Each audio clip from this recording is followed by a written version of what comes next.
طيب احنا معانا على التليفون من داخل سجن ترى احد النزلاء الاستاذ محمود، وعلى ما فهمت انه شاهد عيان على دخول عدد كبير من الوزراء والمسؤولين في النظام السابق اللي يعني توالوا على سجن ترى في الفترة اللي فاتت. استاذ محمود مساء الخير. مساء الخير. اهلا بيك. اهلا يا فندم. استاذ محمود حضرتك بتكلمنا من جوه سجن ترى. ايوه يا فندم، انا من سجن جوه ترى وبقالي 4 سنين جوه السجن. طيب وشاهد عيان على دخول المسؤولين والوزراء السابقين ورموز النظام السابق في الفترة اللي فاتت؟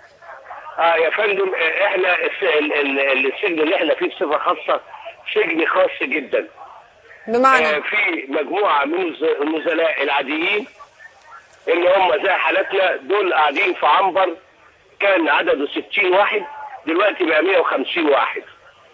على اساس ان احنا قاعدين مكدسين جدا وبعدين تماما عن مجموعه النزلاء اللي هم جم جداد مجموعه الوزراء.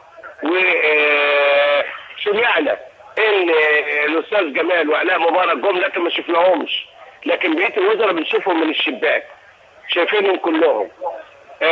طبعا هم يعني انتوا قبل النزلاء الجدد كان حالكم افضل، يعني التكدس والحاله اللي انتوا فيها دي نتيجه لدخولهم السجن ولا ايه السبب؟ لا يا فندم، لا هم في مكان بعيد.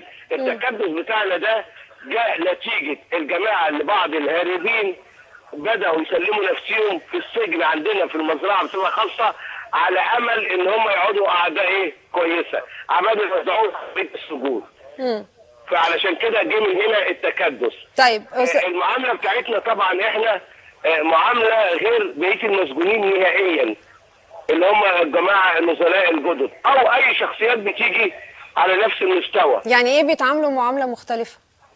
سعادتك احنا مثلا بالنسبه للنظام الغذائي الو مع حضرتك يا استاذ محمود اتفضل.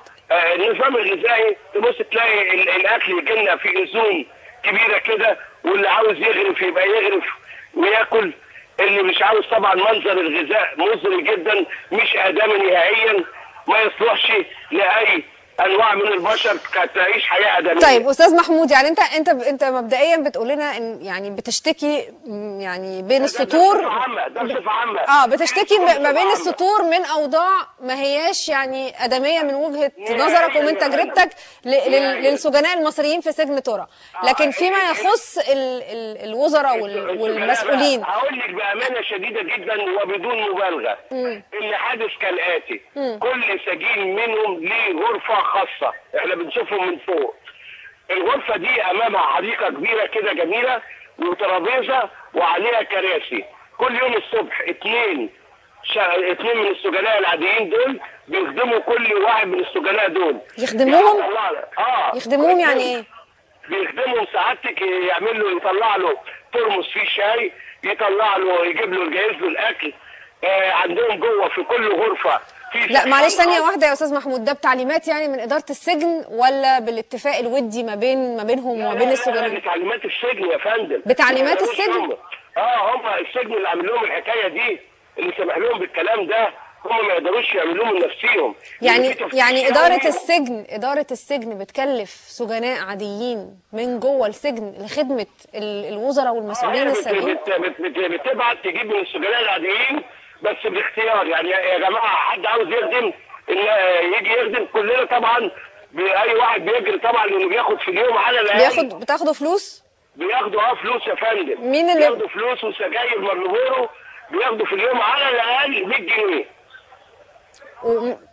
على الاقل دي حقيقه يعني. طيب استاذ محمود، طبعا كل الحكاوي دي على عهدتك، احنا ما عندناش ولا طريقه ان احنا نقدر نتاكد من صحتها او يعني من عدمه.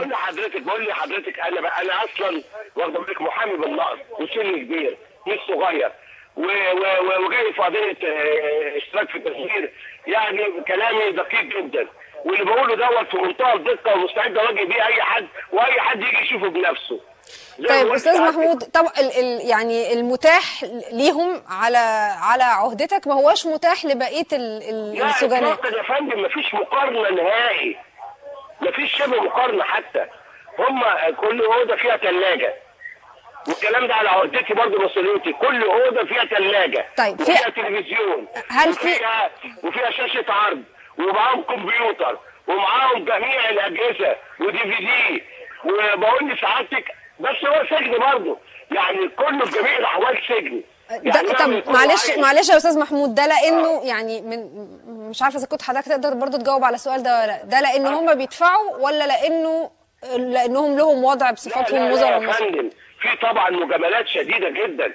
الساده الضباط اللي موجودين دول كلهم كانوا اصلا يا اما على علاقه يا اما في وسطاء بينهم. طيب استاذ محمود، يعني انا بس عشان لازم نكون حريصين شويه كده في يعني ايه في القاء الاتهامات، عشان دي اتهامات في منتهى الخطوره. لا يا فندم، مش اتهامات، دي حقائق. طيب هم كلهم هل في اي نوع من انواع التمييز في اجراءات الدخول؟ طبعا يا فندم. يعني ايه اللي بيحصل للسجين العادي وايه اللي بيحصل اقسم بالله الكلام اللي بقوله ده صحيح 100%. بيتحدثوا مع السيد مأمور السجن بلغه الامر. احنا بقى بقيه السجناء العاديين الرعاع، لكن هم سعادتك بيتكلموا مع المأمور بلغه الامر، والمأمور يجي يقعد معاهم بصوره وديه. في حاجه ناقصاكم؟ في اي حاجه يا جماعه؟ طيب والله العظيم زي ما بقول لسعادتك استاذ انت شفت الكلام ده بعينيك يا استاذ محمود؟ يعني ايوه والله. شفته فين؟ ما هو انت كنت فين وهم داخلين؟ يعني انت بتقولي ان انتوا معزولين وفي حته تانية مختلفه تماما عن اللي هم فيها. اقول لحضرتك بشوف ازاي.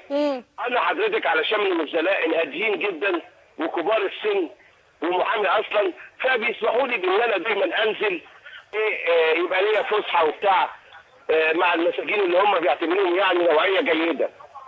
فبشوف انا الرؤيه دي، وانا الشخصيات دي كلها، الشخصيات اللي هم نزلاء السجن دول، المجموعه اللي موجوده، يعني المستوى الفكري ربنا العالم يكون افضل ولا اقل ولا زيهم، لكن انا من بيني وبين نفسي لا مش بتكلم انا بتكلم مش هي دي المشكله يا استاذ محمود. انا بس بحاول افهم من حضرتك، انت معلوماتك يعني جايه من رؤى العين ولا من السمع؟ طيب حضرتك بتقول لي انه معاهم يعني كل الاجهزه الممكنه، شاشات عرض ودي في دي مأمور السجن السابق كان صديق شخصي ليا جدا قبل ما اخش السجن. يا استاذ مأمور السجن السابق كان صديق شخصي جدا قبل ما اخش انا السجن نهائي، فبالتالي انا معروف جوه ان انا شخصيه مرضي عنها وطيبه ملهاش في حاجه، وعلى المستوى دوت كنت بتعامل. عشان كده معاك موبايل ولا ايه؟ انا معايا موبايل طبعا جوه. يعني ده استثناء ولا ايه؟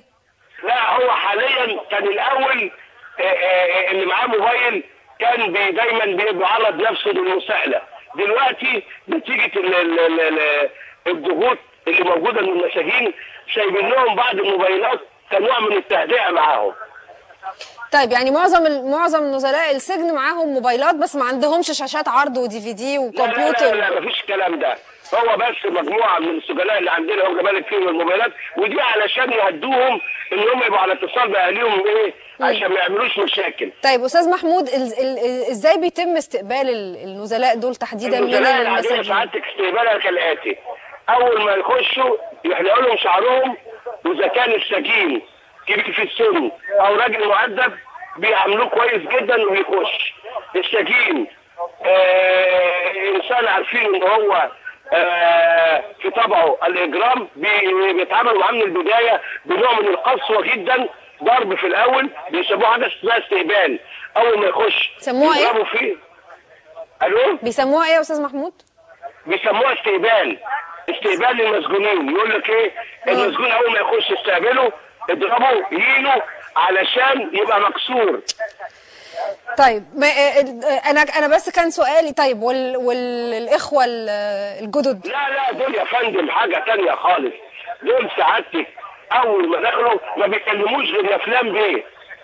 يعني حلقوا لهم شعرهم ولا ما حلقوش شعرهم؟ خدوا منهم حاجتهم ومتعلقاتهم ولا لا؟ حاجه، كل المتعلقات لبسوهم زي السجناء في السجن؟ لا يا فندم، هناك بيلبسوا جوه ملكي، يعني احنا بنلبس كلنا بس احنا شفناهم في بعض اللقطات يا استاذ محمود اثناء يعني خضوعهم للتحقيق او حالتهم للمحاكمه وهم لابسين يعني اللبس الابيض بتاع ده اللي نخرج بيه.